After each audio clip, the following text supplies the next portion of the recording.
Halo pemirsa, Jokowi digadang-gadang sedang menyiapkan duet Prabowo Ganjar atau Ganjar Prabowo untuk kontestasi Pilpres 2024 untuk melawan Anies Baswedan. Sinyal ini muncul pada saat kalau kita ingat bahwa beberapa waktu yang lalu Presiden Jokowi mengajak keduanya di acara panen raya di Kebumen, Jawa Tengah pada 9 Maret 2023. Nah, sebetulnya bagaimana sih keinginan dari Presiden Joko Widodo ini terkait kontestasi nanti 2 tahun lagi begitu ya? Dan apakah benar jika ada isu yang menyebutkan Jokowi tetap memilih opsi untuk memperpanjang masa jabatan presidennya meskipun kita ingat bahwa dia juga beberapa kali melakukan endorse kepada beberapa tokoh politik yang punya kans untuk maju di 2024. Kita kembali bersama dengan Mas Raimundus Rikang, redaktur majalah Tempo. Halo Mas. Halo Yan. Sudah lama nggak jumpa nih ya. Oke, Mas Rikang, soal pertemuan di acara panen raya di Kebumen itu sebetulnya kalau kita boleh bedah lagi begitu ya, meskipun publik menginterpretasikan kemudian bahwa Jokowi seperti memberi dukungan kepada keduanya untuk maju di 2024, tapi sebetulnya seperti apa kalau Tempo melihat? Ya, ini fenomena yang menarik ya, karena untuk kesekian kalinya kita disajikan sebuah pertunjukan gitu ya, pertunjukan politik di mana ada acara panen raya yang menghadirkan Presiden Jokowi dan Presiden mengajak Gubernur Jawa Tengah, Ganjar Pranowo, dan Menteri Pertahanan yang juga Ketua Umum Partai Gerindra, Prabowo Subianto, untuk ikut bersama-sama dalam acara itu. Kita tahu bersama bahwa dua tokoh ini, baik Ganjar maupun Prabowo, adalah calon presiden yang disebut-sebut ya akan running atau maju dalam pemilihan presiden 2024. Berbagai hasil kajian lembaga survei juga menempatkan keduanya sebagai tokoh yang memiliki elektabilitas yang cukup tinggi dalam beberapa hasil survei. Nah, kemudian setelah acara itu muncul anggapan, persepsi gitu mengenai apakah presiden sedang mencoba untuk menduetkan, menjodohkan, memasangkan dua tokoh ini begitu. Karena kalau kita lihat dalam katakanlah dari hasil lembaga survei begitu, sudah ada survei yang menguji dan menyiki bagaimana ketika Prabowo Ganjar atau Ganjar Prabowo berduet itu punya kans yang cukup besar untuk memenangkan pemilihan presiden 2024. Setidaknya sejumlah lembaga survei yang kita kutip dalam laporan utama pekan ini menunjukkan bahwa akumulasi suara dari kedua tokoh ini jika berpasangan sekitar 40-an%, lebih dari 40%. Jadi ini modal yang mungkin dianggap oleh Presiden sebagai salah satu awal yang baik ya untuk menjodohkan itu. Kita tahu Presiden Jokowi adalah salah satu tokoh atau orang yang melihat dan mempertimbangkan dengan sangat detail, sangat matang hasil-hasil lembaga survei, dan ini mungkin yang menjadi salah satu pertimbangan. 40% lebih begitu ya berdasarkan beberapa survei lembaga survei di Indonesia begitu. Nah, apakah ini adalah dimaksud dengan modal yang cukup kuat untuk melawan Anies Baswedan? Ya, kita tahu Anies Baswedan menjadi salah satu tokoh yang merupakan atau yang memiliki elektabilitas cukup tinggi juga ya dalam hasil lembaga survei. Ya, kita bukalah semua hasil survei dari lembaga manapun itu. 3 besar tokoh yang masuk ke dalam calon presiden yang potensial itu didominasi oleh nama ketiga tokoh ini. Ganjar Pranowo, Prabowo Subianto, dan Anies Baswedan. Soal ranking bisa dipertukarkan. Ada lembaga survei yang menempatkan Prabowo urutan pertama, Ganjar kedua, Anies ketiga, atau sebaliknya misalnya. Prabowo pertama, Anies kedua, Ganjar ketiga, dan seterusnya, dan seterusnya. Jadi 3 tokoh ini yang kemudian menjadi atau mendominasi ya hasil lembaga survei yang sudah keluar belakangan ini. Dan kita tahu bersama bahwa Anies Baswedan sejauh ini merupakan salah satu tokoh yang sudah mendapatkan dukungan yang cukup, ya, meskipun secara hitam di atas putih, legal formalnya 3 partai yakni Nasdem, Demokrat, dan PKS belum menandatangani katakanlah MOU atau semacam surat penugasan ya, atau surat komitmen pembentukan koalisi. Tetapi secara informal, secara kesepakatan politik, 3 partai ini sudah membentuk koalisi, dan ini sudah cukup. Mereka sudah punya cukup tiket untuk mencalonkan Anies Baswedan. Kira-kira itu yang situasi politik atau background politik yang menyertai pembentukan koalisi ini. Oke, kembali ke persoalan di acara panen raya kebumen kemarin ya, Mas Rikang. Kita juga ingat ke belakang bahwa Presiden Jokowi ini cukup suportif begitu kepada beberapa tokoh lain begitu ya. Nah sebenarnya kalau ngomongin maunya Pak Presiden atau maunya Pak Jokowi itu ke arah mana sih? Ya, ini yang menarik juga untuk kita ikuti sampai nanti pendaftaran Oktober. Pendaftaran calon presiden dan calon wakil presiden, atau setidak-tidaknya yang ditunggu-tunggu oleh publik adalah bagaimana sikap PDI Perjuangan dalam hal ini, partai yang satu-satunya yang punya tiket premium gitu kan, karena mereka tidak perlu berkoalisi gitu kan, karena dari segi kursi di DPR mereka sudah cukup atau tidak perlu menggandeng partai lain untuk mencalonkan calon presiden dan calon wakil presiden. Begitu. Jadi keputusan dari PDI Perjuangan yang dalam hal ini, dalam anggaran dasar atau dalam peraturan internal partai, keputusan PDI Perjuangan untuk mencalonkan dan memilih calon presiden dan calon wakil presiden itu ada di tangan Ketua Umum Megawati Soekarno Putri. Artinya apa? Keputusan PDIP dalam hal ini, Ketua Umum Megawati Soekarno Putri, itu akan menjadi game changer barangkali ya, game changer, dan akan ditunggu-tunggu gitu. Karena kita tahu Presiden Jokowi juga mungkin belum secara pernah terbuka ya menyampaikan siapa yang akan diusung, itu akan dia dukung secara belak-belakan. Tetapi beberapa kali sinyal kan publik sudah bisa membaca gitu ya. Misalnya dalam acara di Magelang tahun lalu, pada waktu itu kalau tidak keliru ada rapat kerja nasional Projo, salah satu relawan pendukung Presiden Joko Widodo pada 2 pemilu sebelumnya, Jokowi menyebut bahwa tidak perlu terburu-buru, barangkali ada calon yang hadir atau calon yang kita dukung ada di sini. Dan kita tahu pada waktu itu Ganjar Pranowo ikut dalam acara itu, hadir dalam acara itu. Lain waktu Presiden Jokowi dalam acara relawan juga mengatakan bahwa pemimpin yang bekerja keras atau pemimpin yang bekerja kira-kira begitu, punya rambut putih, berkeriput dan seterusnya, itu barangkali bukan dukungan yang belak-belakan ya, tetapi sinyal kepada siapa dukungan Jokowi itu akan diarahkan gitu, dan publik dengan mudah menangkap dan mengarahkan maksud pidato Jokowi itu kepada Gubernur Jawa Tengah. Nah, ini Ganjar Pranowo, kira-kira begitu. Baik, nah Mas, sebetulnya di mana posisi suara seorang Joko Widodo sebagai presiden jika dibandingkan dengan, kalau tadi disebutkan bahwa memang nantinya memegang kunci untuk siapa yang PDIP atau Partai Banteng ini sokong untuk maju ke 2024 adalah di Ibu Megawati. Tapi Jokowi juga punya suara. Gimana nanti prosesnya sampai akhirnya menuju 19 Oktober pendaftaran? Iya, yang menarik adalah bisa kita baca bagaimana hasil-hasil survei ya, Jian, terkait kepuasan publik terhadap kinerja pemerintahan atau kinerja presiden. 1 tahun menjelang pemilu, kepuasan publik terhadap kinerja pemerintahan atau presiden itu berada di sekitaran angka 60-an%. Cukup tinggi. Dan itu yang dipertahankan oleh Jokowi. Untuk misalnya membandingkan misalnya kepuasan publik terhadap presiden setahun sebelum pemilu ketika SBY ya, dahulu 2013, itu berada di kisaran 30-40%. Gitu.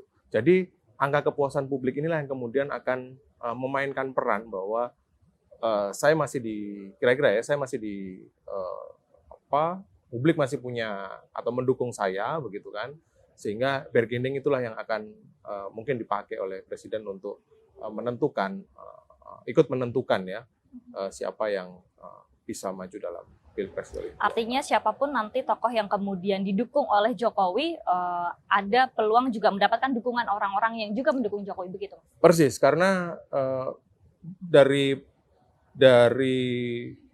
dukungan publik atau kepuasan publik itu, dan juga kemudian bagaimana basis massa pendukung Presiden Jokowi pada 2 pemilu sebelumnya, itu yang diharapkan akan bergeser gitu ya.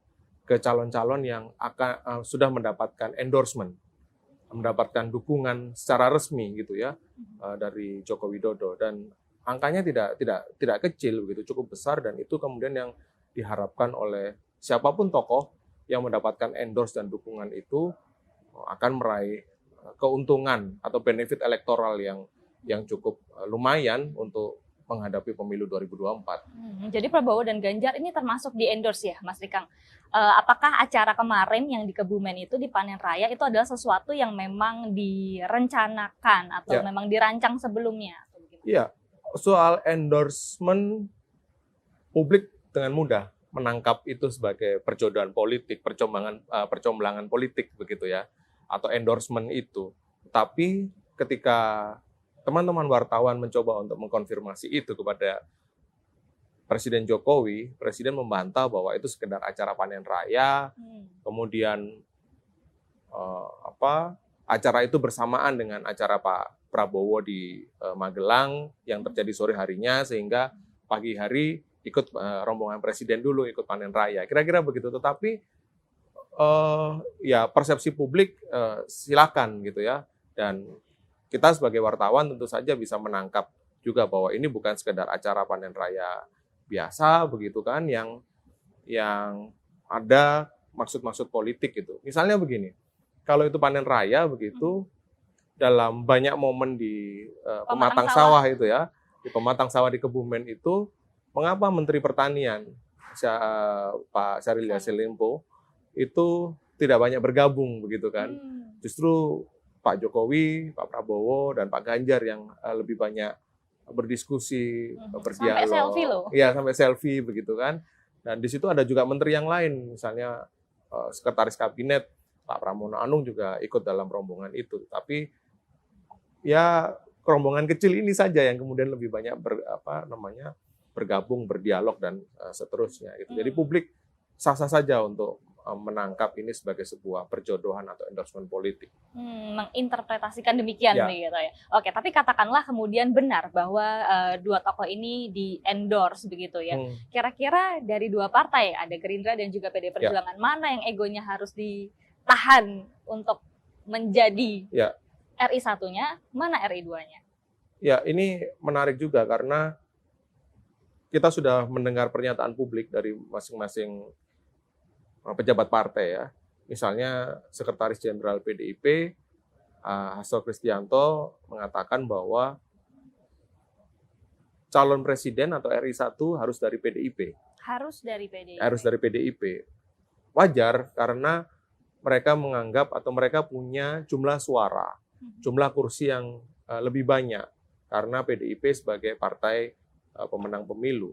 Tetapi di sisi lain misalnya kalau memang perjodohan ini atau pasangan ini nanti benar-benar terwujud begitu, Gerindra juga tidak kalah alotnya meminta agar Prabowo lah yang menjadi calon presiden gitu kan.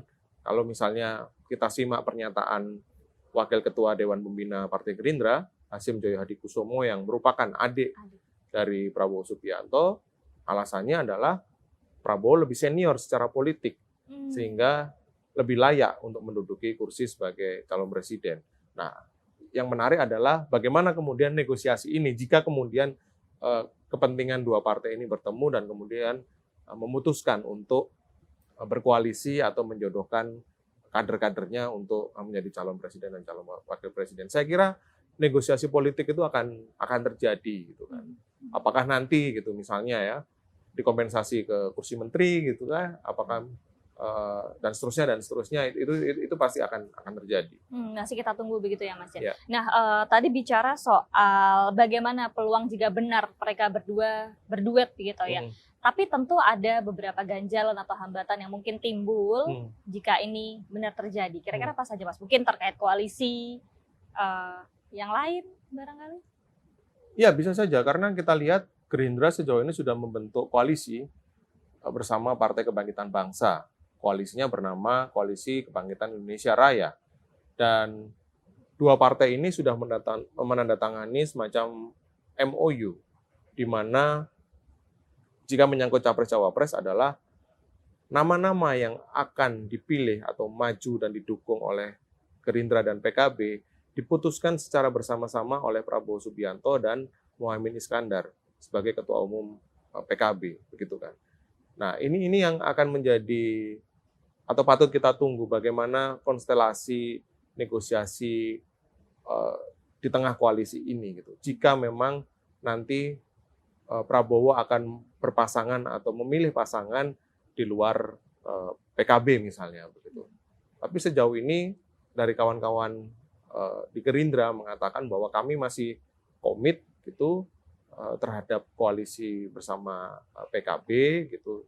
Jadi bagaimana negosiasi, bagaimana dinamika politik itu pasti akan terjadi nanti di ujung. Saya prediksi akan di ujung ketika tenggat pendaftaran ya, pendaftaran capres atau cawapres itu sudah mau dekat itu. Atau nanti ketika PDIP sudah mengumumkan siapa capres dan cawapres yang akan mereka dukung, itu pasti akan menjadi game changer. Konstelasi dinamika partai politik yang sudah membentuk koalisi itu pasti saya yakin akan berubah. Saya yakin akan berubah gitu kan.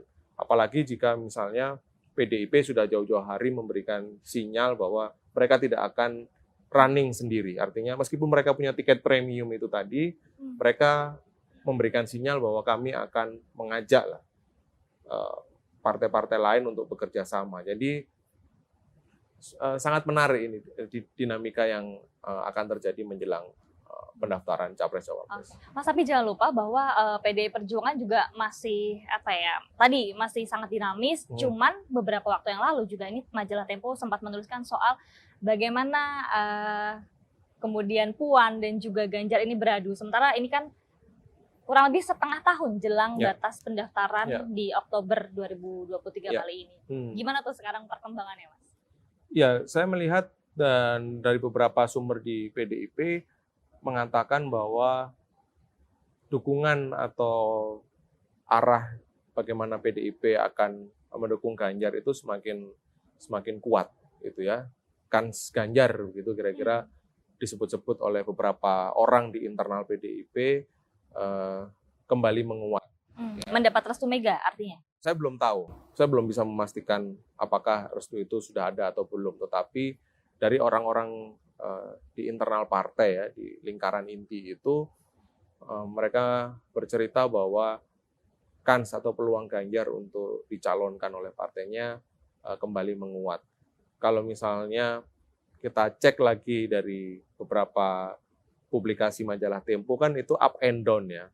Sekali waktu Ganjar menguat, tapi kemudian akhir tahun lalu sempat menipis peluang itu karena kita melihat Puan diminta untuk melakukan safari dan lobby-lobby politik kepada ketua umum partai, lalu kemudian Puan sebagai ketua DPR juga aktif untuk turun ke lapangan, melakukan safari-safari politik ke daerah-daerah pemilihan, dan pada waktu itu kita juga menemukan cerita Puan disupport oleh sebuah tim, mungkin tim informal gitu ya, yang disebut sebagai Dewan Kolonel gitu kan.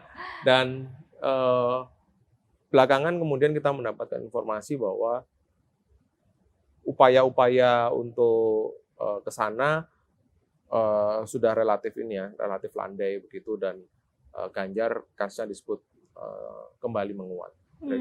Oke, kembali lagi soal apa sebenarnya keinginan dari Joko Widodo sendiri. Nah, sejauh ini bagaimana sih Mas kalau Tempo memantau Jokowi berkomunikasi atau berinteraksi dengan partai-partai lain atau partai-partai yang mungkin tokoh-tokohnya cukup bersinar gitu ya menuju 2024. Ada update terbaru? Iya, update terbaru adalah pertemuan Presiden Jokowi dengan Bu Mega di istana pada akhir pekan yang lalu, pada hari Jumat begitu, dan mereka bertemu selama 3 jam, dan informasi yang coba kami himpun ya sejauh ini, salah satu pembahasannya adalah mengenai pemilu 2024 begitu. Berbicara soal pemilu 2024 sangat menarik karena upaya-upaya untuk menunda pelaksanaan pemilu 2024 masih berlangsung sampai hari Masih ini. bergulir terus ya? Masih berlangsung sampai hari ini. Yang terbaru adalah putusan Pengadilan Negeri Jakarta Pusat tempo hari kan, yang meminta KPU melakukan atau memulai tahapan pemilu dari awal dan memundurkan jadwal pemilu ke Juli 2025. Itu upaya terbaru begitu kan. Dan dalam pertemuan yang antara Presiden Jokowi dan Megawati di Istana kemarin juga menyinggung bahwa pelaksanaan pemilu 2024 ya, sejauh ini informasi yang kami dapat dari narasumber yang mengetahui pertemuan itu meminta agar tetap on pemilu sesuai jadwal, kira-kira begitu. Dan karena pertemuan ini kalau dilihat dari foto-foto yang beredar, ada di meja makan itu ada Presiden, ada Bu Mega, ada Sekjen PDIP Hasto Kristianto, dan juga ada Sekretaris Kabinet Pramono Anung, ya kan? Semua ini orang PDIP gitu, kader PDIP semua, ya kan? Dan salah satu informasi yang kami terima bahwa Bu Mega menitipkan pesan bahwa menunggu keputusannya sebagai orang yang akan memutuskan, memiliki hak prerogatif untuk menunjuk siapa calon presiden dan wakil presiden yang ditugaskan atau ditunjuk, dipilih oleh PDI Perjuangan untuk pemilu 2024. Itu yang kemudian salah satu informasi yang kami dapat. Baik, ini saya rasa semua orang ya menunggu keputusan dari Ibu Mega, karena tadi akan memungkinkan sekali untuk menjadi game changer. Nah, artinya Mas tadi kalau disebutkan atau diceritakan sama Mas Rikang bahwa upaya Jokowi untuk mendukung sejumlah tokoh untuk maju di 2024 itu selaras dengan upaya untuk melanjutkan keinginan untuk memperpanjang masa jabatan ya. Berarti ini jalan bareng. Iya, jadi disebut-sebut memang demikian ya. Satu sisi ada endorsement, satu sisi memang upaya-upaya untuk memperpanjang masa jabatan itu masih berlangsung gitu kan. Ya, kita tahu pembentukan koalisi, misalnya koalisi baik itu koalisi Kebangkitan Indonesia Raya yang dimotori oleh Gerindra dan PKB, maupun koalisi Indonesia Bersatu yang digalang oleh Partai Golkar, Partai Amanat Nasional, dan juga Partai Persatuan Pembangunan. Itu juga hasil komunikasi antara petinggi partai itu dengan Presiden Jokowi, kira-kira begitu. Jadi update itu selalu disampaikan misalnya begitu.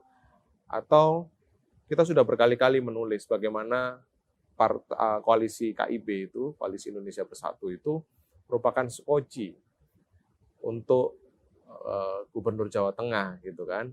Kalau misalnya PDIP tidak mencalonkan Ganjar sebagai calon presiden gitu. Jadi hal-hal semacam itu yang kemudian memunculkan anggapan atau persepsi bahwa satu sisi ada skenario untuk mendorong, mengendorse, mendukung calon lain lewat berbagai skenario begitu ya, sebagai cara, tapi di satu sisi kita melihat bahwa ada upaya-upaya untuk tetap menunda atau memperpanjang masa jabatan, meski